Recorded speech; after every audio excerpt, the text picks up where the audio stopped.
Good afternoon. My name is Diego Ortiz, Communications Director for the American Heart Association, and it is a thrill to welcome you to The Link, Physical Activity and Heart Health.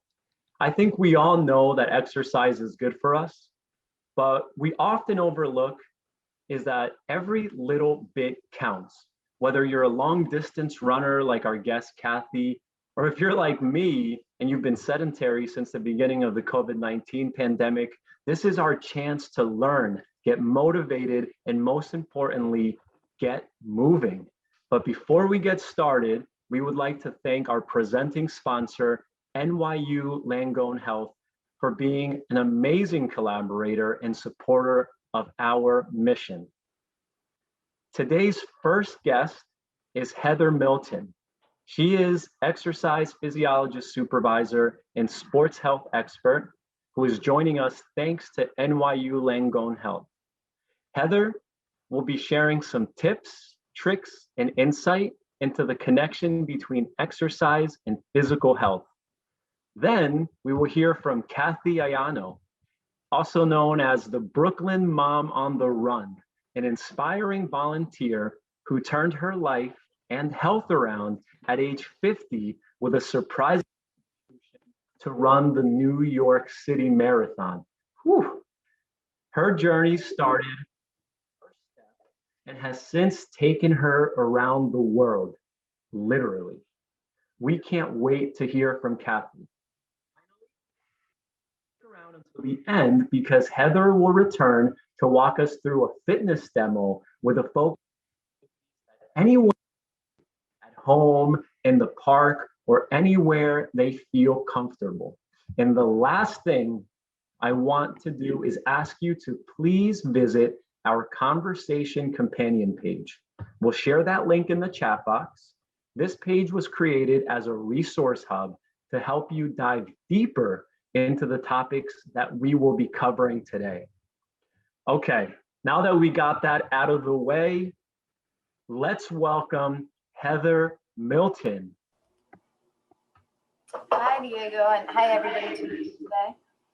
Hi, Heather. Welcome so much. Welcome. I'm so excited to have you. And why don't we start? Why don't you tell us a little bit about yourself?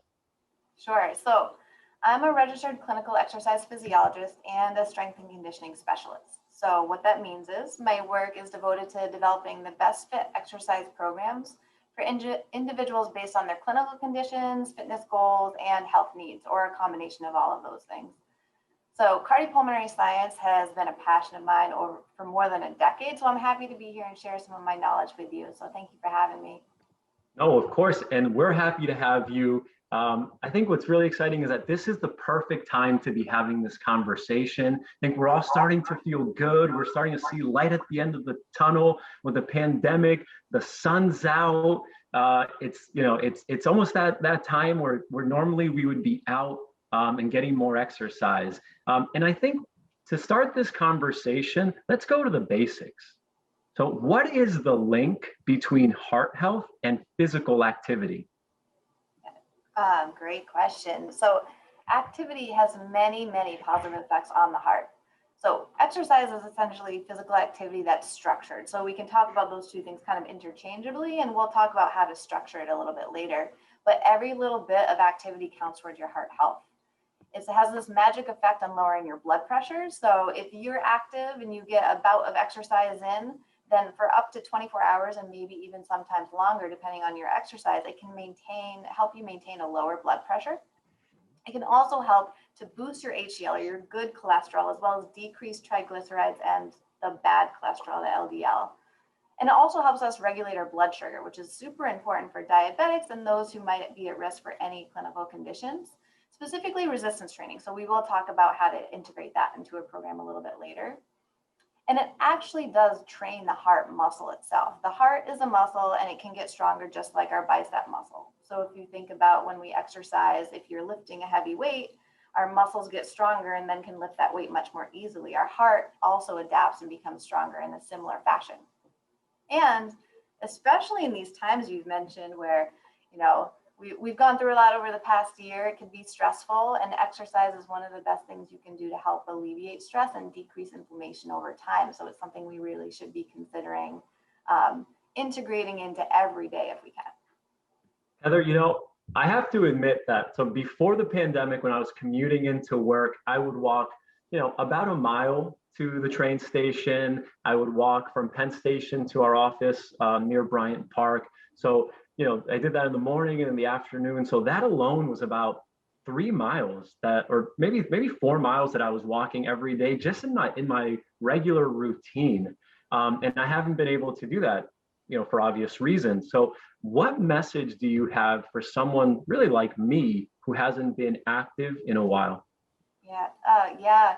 I think especially living in a city, we notice those small little things like just like walking to the subway or the bus or what we normally would do. And now not having that movement where maybe we're actually staying in an apartment or house for the entirety of a day. Because it does go back to the idea of getting like small bouts wherever you can, finding those windows of opportunity, maybe taking breaks and going out for like short walks, like around the block, getting up and doing some movement while you are home. Maybe even if you're chilling, watching some Netflix, to get up and march in place or do some kind of movement while you're watching. Then also thinking about slowly starting to add back exercise, even without the pandemic and everything that's happened in the past year. Typically, we see injury rates increase with physical activity in the spring because everybody gets excited and goes out and wants to like run every day or go and do your exercise without gradually transitioning back into a regular exercise routine. So that gradual transition is important.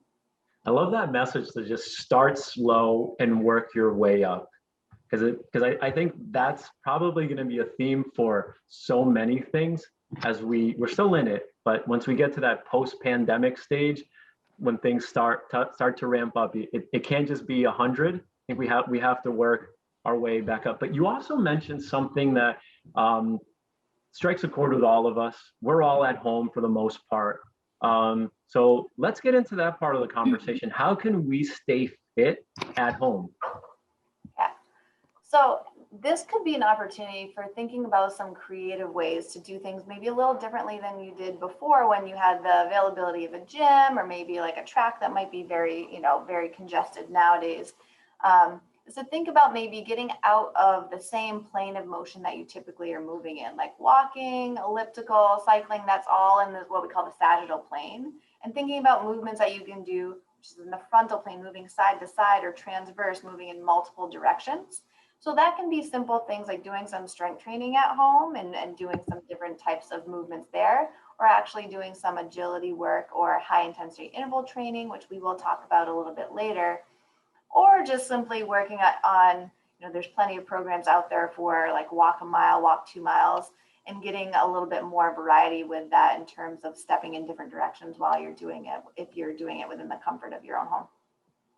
I love that. I think anytime we can share a message of be creative, I think that's going to help people be able to really personalize and kind of invest in their own fitness routine.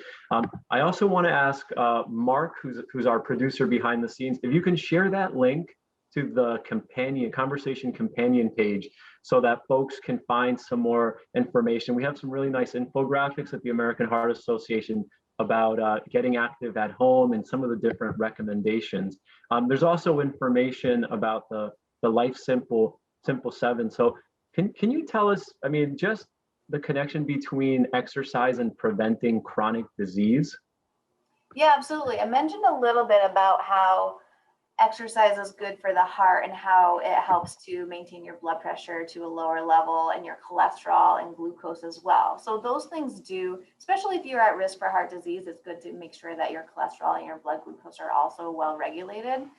We can also think about it in terms of weight management. If you're able to get the recommended 5 days per week, 30 minutes of activity or exercise, and that has great benefits in terms of prevention or maintaining weight. And then if you were able to do more than that, it does have a nice effect on helping to reduce body fat, which can then also decrease your risk for other comorbidities. And that's right. And the American Heart Association does recommend about 150 minutes of exercise um, for adults. Something else that you mentioned. So you talked about the homemade tools that we could use. What about some online tools? What we know AHA has a lot of them. I know NYU Langone has a lot of resources as well. But have you seen those being an effective way for us to track our health or to put ourselves or keep ourselves on the fitness journey? Yeah, I can tell you, I think one of the easiest ways to do this is to use it like an app that just counts your steps. Like step counting is something that's very approachable and something that you can set just a number target for the day, and checking in with how many steps you've taken is really can be a motivator to maintain activity throughout the day. So even with clients of mine that I see on a regular basis via telehealth, or now we're able to do in person, I also have them, they have homework, which is to get a certain amount of steps per day. And that helps to maintain your activity levels throughout, like day to day. So you have more consistency within it. And everybody's goal will be different depending on what you're able to do. You know, the kind of golden rule would be 10,000 steps per day. But if you're only at 1,000, then you'll start lower than that and slowly progress and try to get a little bit better each week. Heather, you mentioned goals. How important is it to set fitness goals? It's very important in terms of adhering to the plan. So if you are going out and doing some activity without really knowing why you're doing it, or what steps are in place to get you to the ultimate like end goal, then it can make it much harder to maintain or build a habit out of what you're doing. So finding that also can be setting a goal can also be a good motivator. So you continue to do it, and hopefully you find some enjoyment out of it.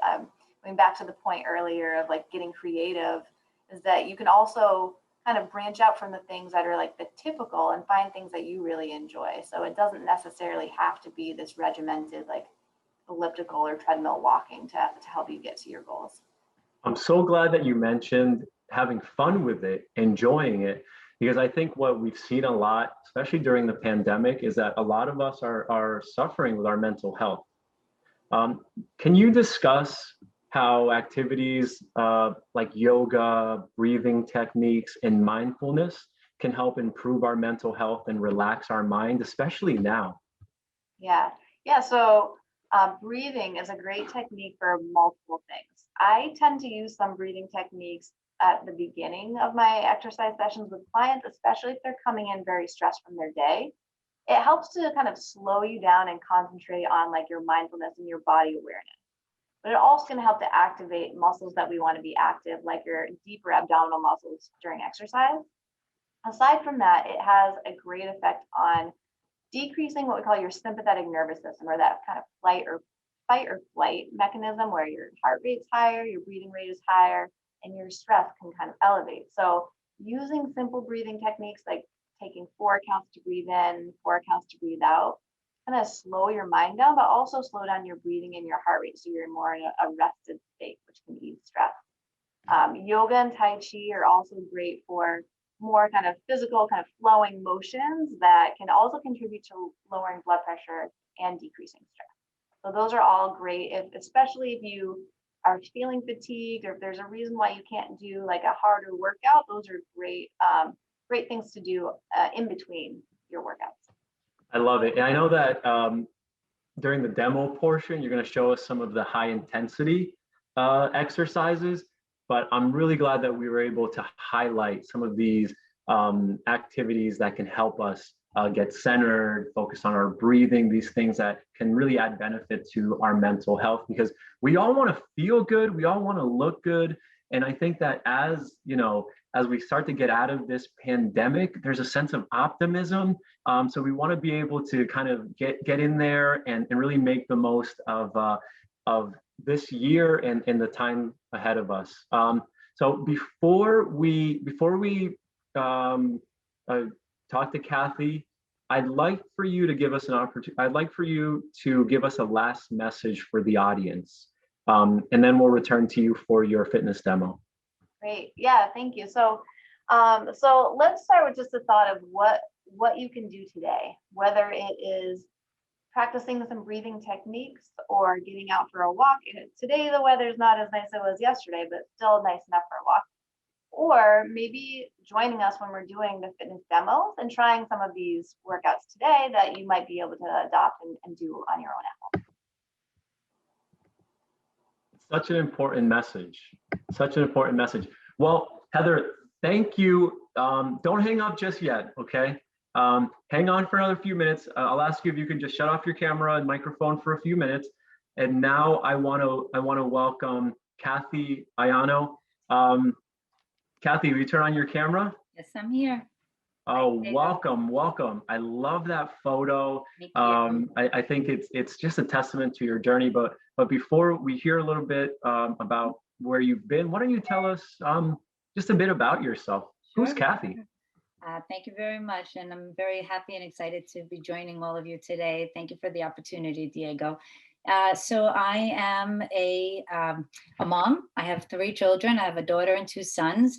I'm a full-time executive director of a large financial services firm, and I manage their security operations for vulnerability management. I am a runner. I have completed many marathons all over the world, as you said at the intro. And I really just try to stay active and live my life in a way that I follow my passions and my dreams and my goals. So thank you again. Well, Kathy, and you have really been an inspiration to so many people, especially with your platform, as the Brooklyn Mom on the Run. But you weren't always the Brooklyn Mom on the Run. No. So tell us about your life before age 50. Sure. I was the Brooklyn mom on the couch. Was most definitely not a runner. I never ran a single day in my life prior to my 50th birthday. In fact, I would see the runners go by and I would think, my God, how boring can that possibly be? I was very sedentary for the most part, really not a healthy diet. I mean, we ate very many fried foods, a lot of steak and potatoes kind of thing. And most importantly, I was a smoker. It wasn't until I got married that I took up that habit. My husband was a smoker, and I just, instead of trying to convince him to stop, I went the other direction and I joined him. And as much as I disliked it, I quickly found myself very addicted, and I was very unhappy. But I was, as I said, truly not following the lifestyle that would have given me, longevity and good health. So. Hey, Kathy, I know you also mentioned to us that this was all going on, but you were also aware of a family history of some heart and health issues. Yeah, absolutely. My grandmother, my mother's side of the family, she had a long history of cardiac illness. And I grew up watching her with her little nitroglycerin pill. And it was very painful to see the pain that she was experiencing. And that unfortunately carried over to my own mother, who, although she hasn't experienced specific conditions as far as heart disease, she does have high blood pressure. She does have other illnesses that are indirectly related to that. And so it was very much a part of my life growing up.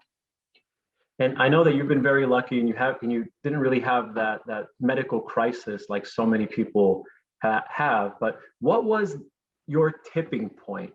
Tell us about your decision to change your life, and what was that first step you took?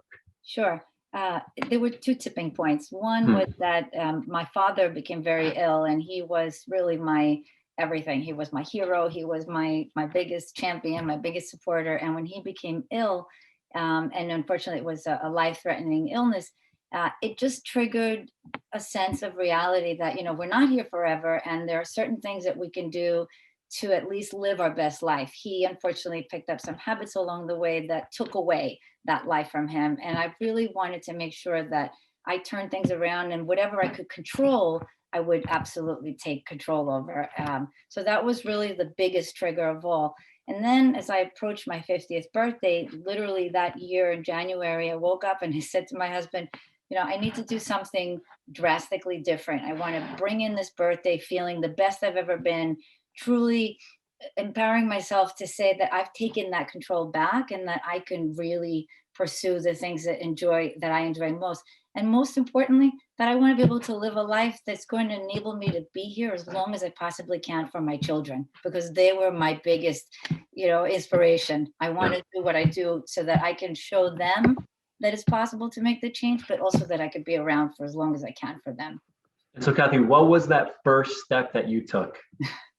So I told my husband that I was going to run the New York City Marathon in November, because my birthday's in November. And I thought, what better way to welcome 50 with a marathon medal around my neck? And he looked at me, and to his credit, he didn't say that I was crazy. And he said, I understand you, but you do have a problem. You're not a runner. What are you going to do? Mm. And so what I did was I said, let's not tell anybody else yet. Let me sign up for the New York City half marathon, which was that March. And I said, if I could do that, then I'm going to go for the whole thing. I just felt that I had to be able to prove myself. So I signed up with one of the charities, and I fundraised, and I followed this 12-week training plan to a T. I posted it all over my house, in every room. So there was that constant reminder of, this is what you need to do today. This is what your goals are. It's very much a goal-oriented process. And I was able to stick with the program, and I was determined and absolutely, committed to it. Well, Kathy, but it wasn't that easy. I think at one point you almost walked away, didn't you? I most definitely did, because when I completed the half marathon and I was able to get into the New York City Marathon, it was a very long training process. The very first day was Memorial Day weekend, and I was walking into Central Park, and I started to have doubts in my head. And I thought, I'm almost 50. I'm going to walk into the park, and there's going to be a group of young people, and they're all going to look at me and say, why are you here? You're crazy. What are you thinking? And I questioned myself, and I kept walking because I really wanted to do this. And I was determined and equally anxious. But I walked into the park, and I saw this very welcoming group of people, and I said, I'm going to do this. I just dug deep, and I stayed true and steadfast to my motivation. And we're so glad you did, because your journey has inspired so many people. In fact, I want to mention that you won the 2019 New York Lifestyle Change Award that was presented at the Go Red for Women New York City Luncheon. So congratulations on that recognition. But what was significant about that award was that you were given that because you took control of your own health, but you've also influenced the people around you. So how has your family been impacted by your dedication and embracing of health? Yeah, it has been just incredible to watch the growth and the change. I mean, my own children, the year that I started running, my middle son, Philip, actually ran a half marathon with me. He was 17 at the time, and we signed up to run the West Point half marathon because he was interested in that military component. And he did it with me, and he was challenged, and he was extremely thankful and grateful that we were able to do it together. But our lifestyle has changed dramatically. We eat very differently. We've added more color to all of our meals. So now everything is brilliant and beautiful, and no meal that we have doesn't have all of that rainbow of color in it. We take our walks when the weather is appropriate together. Everything that we've done has been dramatic. My husband quit smoking. So really, truly, in every aspect of our lives, we've made a difference and a big positive impact. So we're enjoying life to the fullest now. So it started with you, your family has bought in, your community has bought in, and you've created this amazing platform for yourself. I know I follow you on Instagram as Brooklyn Mom on the Run. So tell us about that platform that you created, and how has it inspired others? Sure. It started, I think the running community is just an incredible network of people. It's a people who have a shared common interest in enjoying a passion for moving, right? It doesn't matter how fast you move. I mean, I've always said, let's not celebrate finish times, let's celebrate finish lines, because it's about the goal. It's about completing and supporting each other along the way and being there to cheer each other on. And when I started the Instagram account, it was at the urging of some other friends that I had met that said, you inspire me. And I said, me, why would I inspire? I mean, I'm just a mom in Brooklyn. And It wasn't until I was running a half marathon that was actually dedicated for brain cancer that as I was running up the hardest hill in Central Park, it's Harlem Hill, a woman came behind me and she said, she saw my last name and she recognized it from my charity shirt. And she said, "Oh my God, you're Brooklyn Mom on the Run." And I thought, "You know me?" And she said, "I follow you on Instagram and you've inspired me so much to the point that today I signed up to run my first half marathon." And I felt so grateful and so incredibly uplifted that I thought she clipped a pair of wings on me. And so it was just a true, as I said, it was just gratitude on my end that I've been able to inspire her the way that so many other runners and people in the fitness community have helped to inspire me. Kathy, I love that. I mean, you mentioned when we were chatting before about, the whole concept of finding your tribe and your support network to really push you and keep you motivated. Yes. And that's just been phenomenal. I know we only have a few minutes left for us to chat, but I want to hear a bit about your experience and how Sure. your journey has been impacted during COVID-19. So what have you learned during the COVID-19 Sure. pandemic, and what lessons can you take, again, as we're looking hopefully to the post-COVID world? Right. So I love everything that Heather talked about before, because I think, with COVID, we all walked away recognizing the resilience of the human spirit. None of us were more challenged than what we all were over the last year. But we all prevailed, right? Those of us who were able to fight the health, risks were able to prevail. And we're here today and we're continuing to support each other just like we are today. But what I realized though is that, you have to be able to adapt to the change. And I was a very much a rigid gym goer, just like so many other folks. I was there at my lunch hour, or was after work. And when we were home and we were quarantined, I lost that access. And so I didn't have weights. So what I did was I filled up a backpack that I had with heavy textbooks, and I used that until I could find a pair of dumbbells. And then when I could always run, and I continued to run outside, but I missed the other forms. I missed some of the strength training. I missed some of the core training. So I became creative, as I said, with the backpack. But I also discovered other forms of fitness. I started to do yoga because it gave me that mental relaxation as well as the physical. I found athletic yoga. I found more of a core of yoga. And there were numerous videos and online programs and apps that I could reach out to. And then we also found friends who said, "Hey, we can't go out. Let's be socially distant. Let's, go out with our masks, but let's do some yoga in the park." And so we still were able to empower each other and support each other, but in more ways that we've ever previously done. So it was just amazing. Kathy, all of those things, finding the silver lining, building resiliency, and using creativity, I think are going to resonate with the people viewing. So thank you for sharing that. I want to give you the opportunity to share a final message with the audience. Sure. So when I started running, everyone, well-meaning, said to me, "Kathy, you got to think about this carefully. You're going to be 50. This might not be the best time to take on this challenge." But there was a voice inside me that said, "Dig deep. I really want to do this." And I've always maintained that I can and I will attitude. And because of that, I have in the last 6 years run 14 marathons all over the world. I've completed the 6 world marathon majors, and I've run 40 half marathons, including a significant number of other distance races. So I can and I will. Stay true to yourself, and you can make the impossible possible. And Kathy, I know you've also completed the Wall Street Run and Heart Walk. Yes. I've led the team for my firm, and we will be leading it again this year virtually. And I'm very excited about that. So we're just kicking off the team. Well, thank you so much. And for anyone who is interested in learning more about the 2021 Wall Street Run and Heart Walk, I'll ask Mark if he can just put a link there in the chat box for folks to register, join teams, create their teams, find a way to stay motivated and build their tribe through this great platform that we've created. Kathy, thank you again. You're an inspiration. You're a great friend of the American Heart Association. So Absolutely. just we're enormously grateful for your contribution again and again.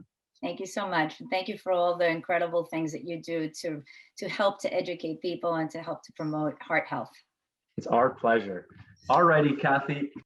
Thanks again. And now I'm about to turn off my camera because we are coming up to the demo. So Heather is going to take over.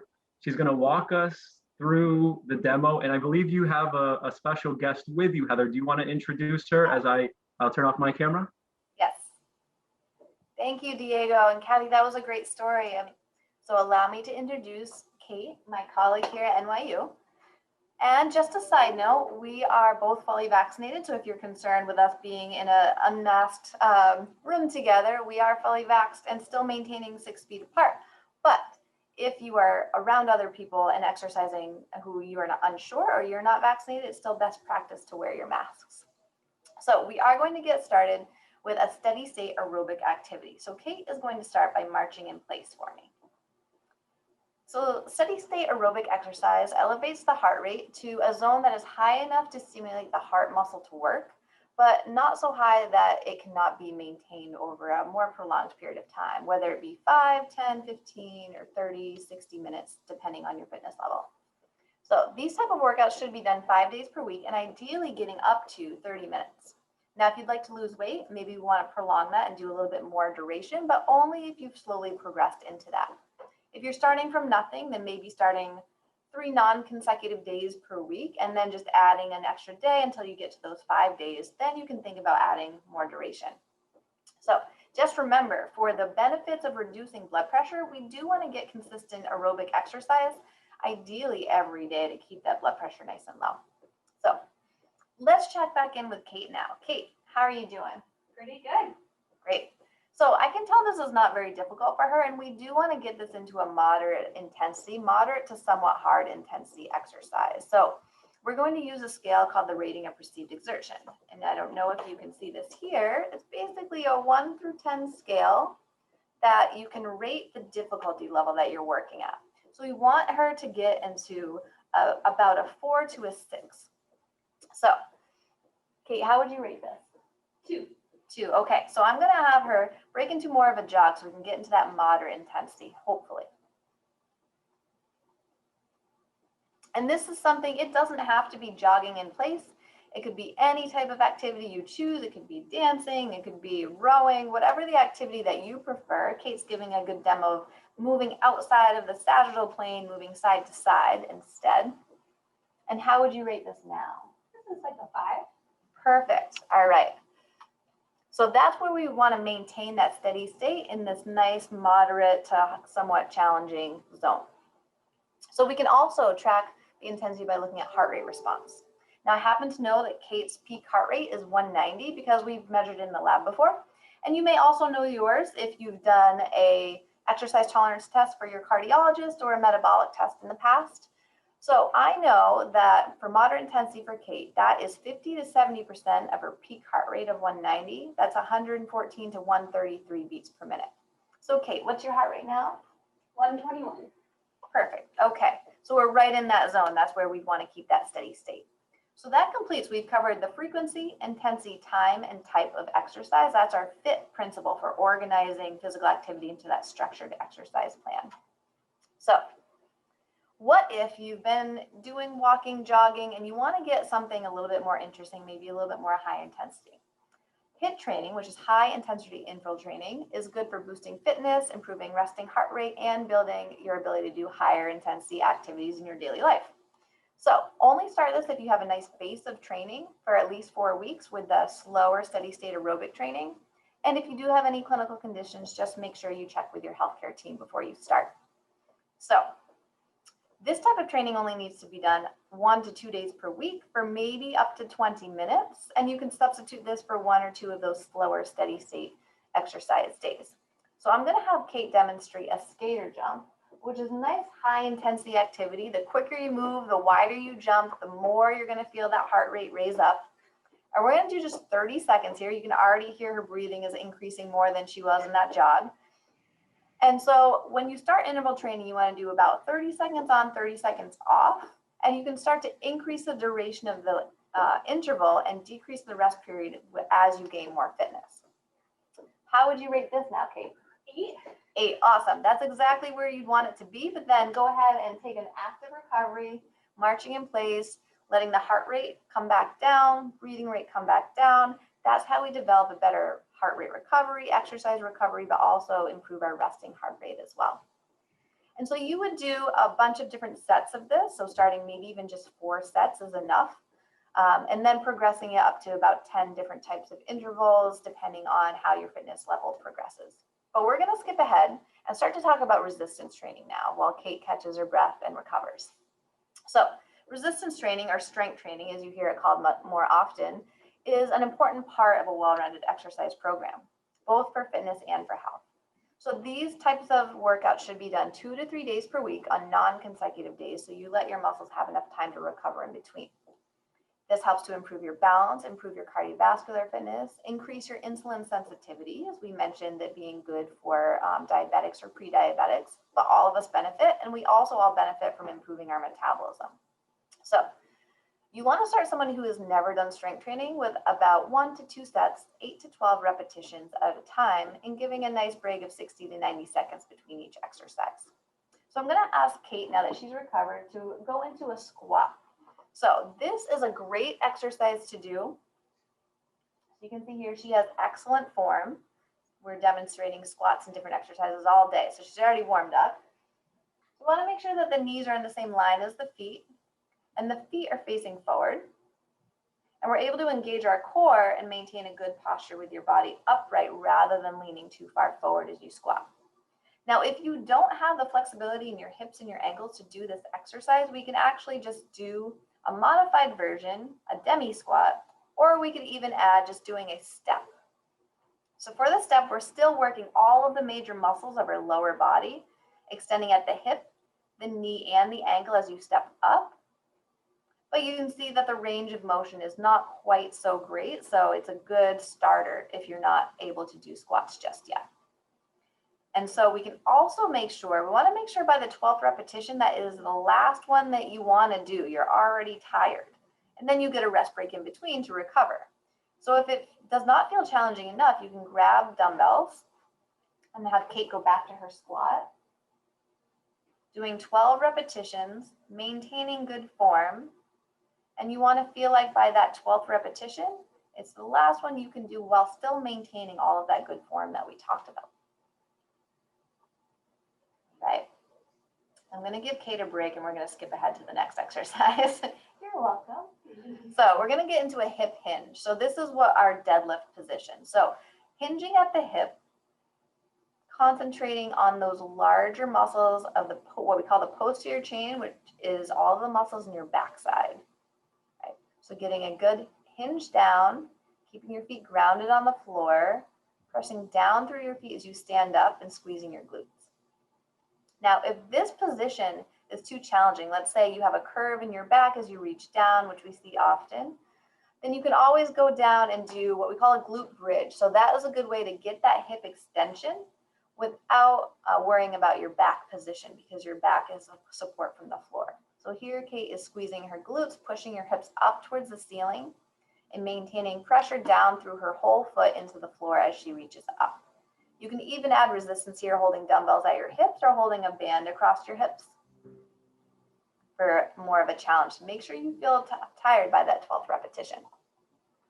Okay, and then we're going to move on to upper body. So we always want to incorporate a push and a pull motion in a resistance training program. So we're going to start with a seated row. You can always purchase bands if you don't have equipment at home. Bands are a great thing that don't take up a lot of space, and you can get them readily online. Kate is going to sit with nice posture, back straight, pulling her hands to her hips and squeezing her shoulders. So this is working all the postural muscles, all of the larger back muscles. So this is a good starting position for a row. I'm going to have Kate stand up and also show a bent forward row, which is a little bit more challenging. And if you don't have dumbbells at home, you can always grab soup cans, or a good go-to. Use gallon jugs of water that have a handle, or you can even throw books in a book bag and use that for any type of squats and lower body exercises. or to use one arm at a time and hold the bag for your rows. That's great posture, Kate. There you go. Showing some unilateral, one arm at a time. Great. So you can get creative with it too. And so the last one we're going to show is a push position. So we're going to start with a standard push-up. So Kate is going to find a good alignment first in an upper plank position, squeezing her glutes, pulling her core muscles in, and lowering all the way down to the floor, dropping her chest between her hands and pressing back up. Good. So you can see here she has great form, keeping a nice straight line the whole time. But if that feels very challenging for you to do and you feel you might be shrugging your shoulders or bending at the waist, you can always take a little bit of the weight off, reducing the amount of your own body weight you're moving by having a little bit of an incline here. You can see it looks a little bit easier in that position. And if this is still difficult, you can always use the wall, showing that same nice straight line and lowering your chest all the way to the wall and back up. Great. So these are just a few starter exercises to get you thinking about what you might be able to do at home. Thank you so much for viewing this. If you need any further guidance on how to develop your resistance training program, it's always good to reach out to an exercise professional as a second set of eyes to show you your form and show you which exercises are best fit for you. And back to you, Diego. Thank you for attending. As always, we want to thank our presenting sponsor, NYU Langone Health, for being amazing collaborators and for supporting the mission of the American Heart Association. We want to give one more thanks to Heather Milton, as well as Kathy Ayano. For anyone who wants to dive deeper into these topics, please visit our conversation companion page. We're going to be sending an email to everyone who registered today to make sure that they have that link accessible to them in their inbox. And then I want to put one more plug for the 2021 Wall Street Run and Heart Walk. It's taking place on Thursday, May 20th. But this year it's going to be a unique event where we're going to have opportunities to participate virtually. So we encourage everyone to please visit heartwalknyc.org to learn more, to register, to donate, to get involved. That's just going to be a great way to kick off the spring and for us to all get moving. All right, so on behalf of the American Heart Association, thank you all for joining. Wishing you good health and take care, everyone. We'll see you again.